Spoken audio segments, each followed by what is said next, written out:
hulay. Samtang atong ipadayag ang atong katapusang mga pasidungog o pagtahod sa namatay nato nga igsuon. Nagtigom kita aron sa paghupay sa usag-usag, diha sa mga kasuanan. Ug isip pagtahod nato sa kinabuhi ni Sinuna, kinabuhi nga puno sa paglaom, kalipay ug ugma, luyo sa kahamugaway ug kalisod.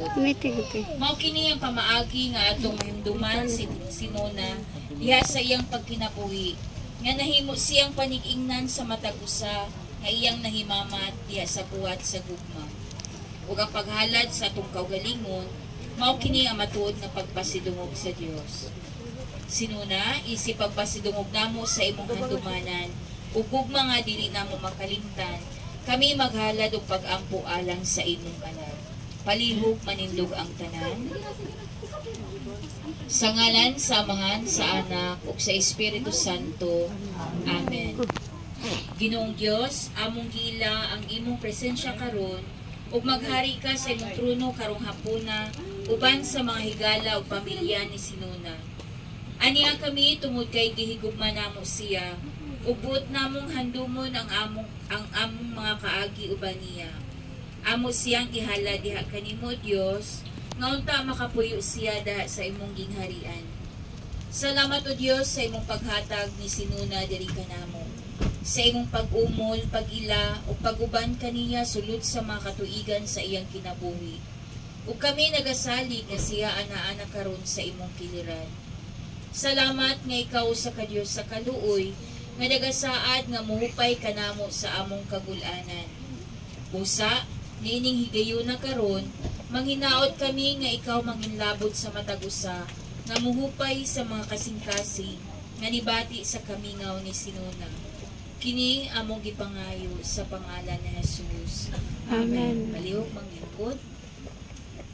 So karon, mga ilang kong dulo ka representative sa family, nga diin mo hatag sa ilang katapusang mensahe. Unsa imong masulti o dili nimo makalimtan na kaagi uban ni Sinuna or mga pasalamat nga imong isulti karong hapuna.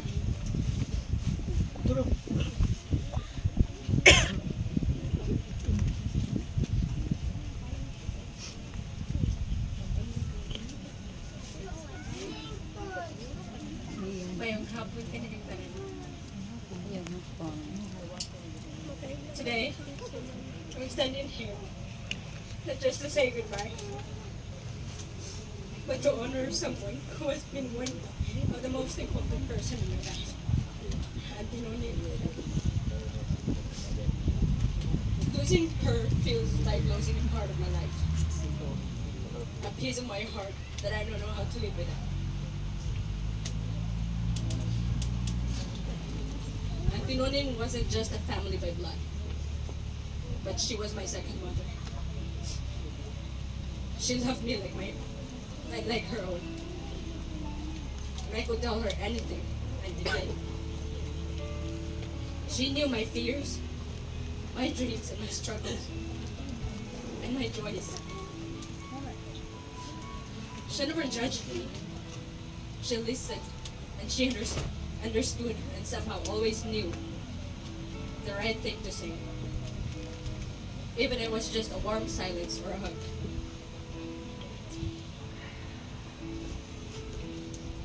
Auntie Noning was my constant companion through every small things and every difficult stuff. And she's there, stood by me. I could look over my shoulder at any moment, and there she'd be, with her quiet strength, her gentle smile, and her unconditional love. There were so many ordinary moments that became extraordinary, just because she was there for the family. Her wisdom calming in my heart that felt so heavy. She was the kind of person who gave more than she received, and who loved deeply and lived generously. Now my Noning is gone, I felt lost. I don't know where to begin this chapter without her.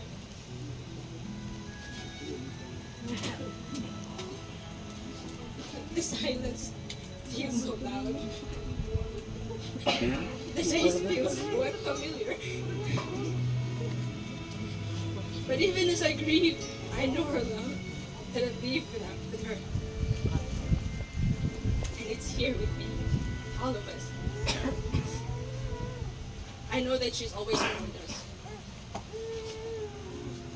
She shaped me the better me and who I am.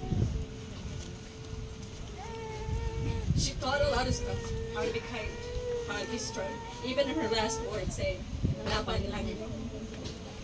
I don't know what that means, but she keeps saying, "Laban lang."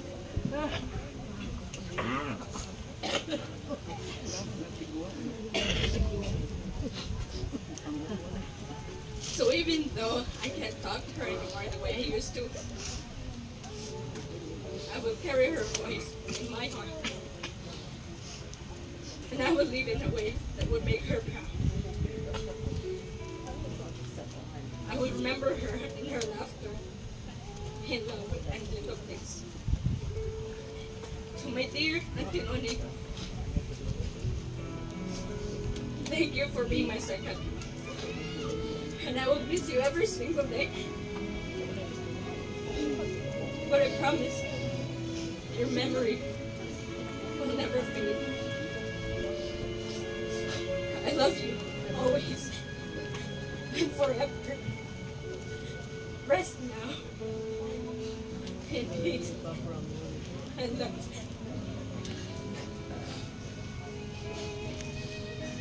Thank you, Ma'am. So, naapa?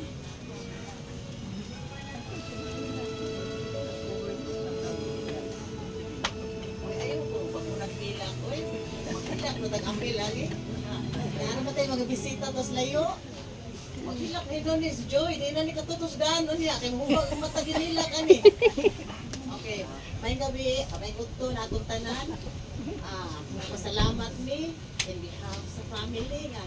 Kaning tanan, nga ni Adin, kaliwat raman dyan, Huwag na magali na kanang, sini na, nasagol, mga kaila, mga amiga, pero pag-part nga sa pamilya, mao nga, ang ato lang hunahunaon, nandiyan lang ha. Erika, iyo na inyong hangkuan, i-ay translator niya, in behalf ni Grace of ni Roland. Okay, kasabot na mo, Bisaya. Makatuon mo. Karon, ang amo lang ikasulti, nagpasalamat ni, na hindi at ang karoon din. Sakit man palang dumon, pero everything has an end. Sa 13 katuig ni Nainunig Pagantos, it's about time nga huwag na po. Dili tiyaw. O ang biya lang paralysis, ang biya lang pagka-paralyze ang tumunaw-naon. Wa siya problema, gawas lang sa dili kalakaw. Karon pag nana niya kaniya ang kanang cancer. Sakit kay palandungon para niya, sakit kaming magtan-aw man na igsuon. Mao nga, masalamat gihapon ta. Kaya ang Ginoo na i-plan mo kanatong tanan. Itang tanan mabot dito. Mao nga, bisan mo man, o ka sa mong kabumuton sa pamilya nga, pagdawat nga, this is it. Mao ra din hirap tungkol to biyang kinabuhi. Mao nga, may nalang tamuhilak, kay wamay wa, sakit din yung dapita. Sakit. Pero, let us be brave. Kamudawat nga, ang kinabuhi, maunag yun eh. Salamat nga, naapat kitang tanan, nakahatod ni Nainuning. Kawatak hibaw sa ato ng kagalingon, naababay maghatod nato. Mao, salamat din. Oy, sakmo, dili na nako isulti. Ug unsa pagkatao ni Nainuning? Kay kitang tanan dinhi, pulos na kaila. Wala ini anhi dinhi nga wala makaila ni Nainuning. Mao na nga dili na nato na. Kung ako isulti mo sa iyong pagkatao. Okay, salamat. Thank you, Ma'am. So, one more. Na pa? Chandro. Istorya dong. Katapusan na nahigayon. Gidong. Hindi na niya kaya mo hilak nagmayo. So, okay na. Sige, padayon ta. Palihog manindog ang tanan. Maluluyon nga Dios, ikaw ang Ginoo sa buhi ug sa mga patay. Kahupayan sa mga gikapoy ug sa mga sinakit. Tigpukan sa kamatayon ug sala. Giyahi ang namatay na mong igsuon nga si Sinuna. Pag-abot niya sa katapusan sa iyang panaw, dad-a siya balik kanimo. Ingon nga ang iyang kinabuhi matapos, papuy-a siya uban kanimo. Tuguti nga mudangat kang Sinuna ang imong kadaugan, batok sa sala ug kamatayon. Dili unta siya mahimulag diha kanimo, ug imong ta siyang hatagan og dapit sa imong walay katapusang puloy-anan. Kining tanan among gipangayo, pinaagi ni Kristo nga among Ginoo. Amen. Ug karon mag-ampo kita sa pag-ampo nga gitudlo kanato sa atong Ginoo kitang tanan. Ang mga namo nga naa sa langit, pagkaigo ng imong ngalan, moabot kanamo ang imong gingharian. Matuman ang imong pabuot dinhi sa yuta maingon sa langit. Ang kalalo namo sa matag adlaw, ihatag kanamo karong adlaw, ug pasayloa kami sa among mga sala. Maingon nga nagapasaylo kami sa nakasala kanamo. Dili po kami itugyan sa mga panulay, hinunualuwas sa kami sa dautan. Amen. Maghimaya ka Maria, na puno ka sa grasya, ang Ginoo anaa kanimo. Bulahan ikaw sa mga babae nga tanan, ug bulahan ang bunga sa tiyan mo nga sa Jesus. Santa Maria, inahan ka sa Diyos, ambot mo ka mga kasala, karon sa oras sa may kamatay. Amen. Himaya samahan sa Anak ug sa Espiritu Santo. Ingon sa sinugdan karon sa gihapon sa mga katuigan nga tanan. Diyos sa kaluoy, lingia kami ug paminawa ang among pag-ampo. Ablihi ang ganghaan sa paraiso ngadto sa imong sulugoon, ug tabangi kami nga mahupay ang matag usa, uban sa paglaom, hangtod nga makita namo ang panagway ni Jesus, nga maguban kauban sa among pinangga nga igsuon nga si Sinuna, hangtod sa kahangturan. Amen. Kitang tanan magdungan, pahulay nga dayon ihatag kaniya ang Ginoo, ug ang kahayag nga walay pagkapalong magdan-ang kaniya, hangtod sa kahangturan. Amen. Katapusang pag-ampo. Ginoong Hesukristo, pinaagi sa tulo ka adlaw mo sa lubnganan, gibalaan mo ang mga lubnganan sa tanan nga nagatuo kanimo. Ug busa, gihimo ang lubnganan nga usa ka timaan sa paglaom, nga nagasaad sa pagkabanhaw, bisan ingon nga kini nag-angkon sa among lawas nga madunong. Itugot nga si Sinuna, mupahulay dinhi sa kalinaw, hangtod nga pukawon mo siya sa himaya. Kay ikaw ang kinabuhi, kamatayon, ug ang pagkabanhaw. Ug siya karon makasudong sa imong panagway, diha sa kahayag, ug makita niya ang kahayag, ug makahibalo siya sa kahalangdon nimo Ginoo. Kay ikaw buhi ug hari, hangtod sa kahangturan. Amen. Sa ngalan sa Amahan, sa Anak, ug sa Espiritu Santo. Amen. Palihog manglingkod. So karon, before nato ipahiluna si Sinuna, atong buhaton karon atong final viewing o katapusang paglantaw. Pwede ra nato ipaulahi ang iyang immediate family para makaspend pa sila time. So, muhimo lang tag isa ka linya, then exit lang ta sa atong isig ka side.